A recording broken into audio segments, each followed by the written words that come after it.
To connect Samsung Galaxy Watch 9 into any Android phone, first of all, you will have to turn on the speaker by holding this up button for a few seconds. And now you will get language selection. So in this case, I'm going to go for the English one, click on this button to continue. And right now you will have to select your region. So for me, I'm going to select Poland, for example, click on the restart and wait until it turns on back. Now, when the device turns on back, we have to navigate into our phone. We have to open the Google Play Store and we have to download the Samsung Wearable application, or actually Galaxy Wearable application. When you download this, you have to simply open, click to start. Now we have to turn on the Bluetooth. So make sure that you are going to enable Bluetooth on your phone. And after that, click allow. Now click to scan again if you have the same problem, and now you should find your device and you can tap here for your Galaxy Watch 9. As you can see, now we got the pairing request for both devices, so we have to confirm on our watch and on our smartphone. We have to wait for the another screen. And now as you can see, we have to sign in into the Samsung account. It's actually necessary because we'll get more features, but of course you can do this also later.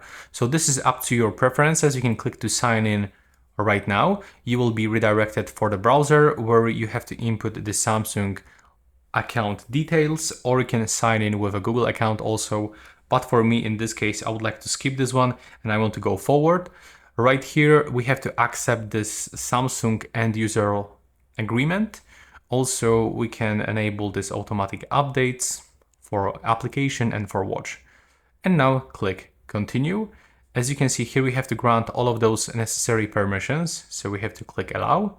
And now just wait until this connection reaches 100%. Now it's going to connect into the Google account that you are currently using on your phone. You can turn off this usage and diagnostic reports, enable location, and scroll all the way down, click I agree. And now you can quickly install all of those applications that are actually available on your phone.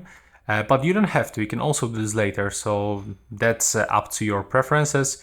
You can also download some top picks from other users. But for me, I just want to skip and click continue.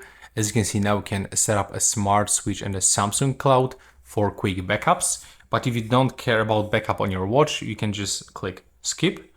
And now you have to set your wearing preferences. So preferred wrist, left or the right one, and also the button position.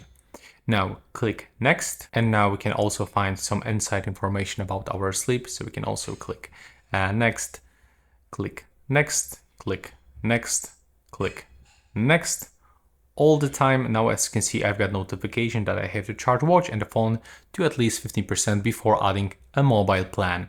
So since I have the LTE version, it's available.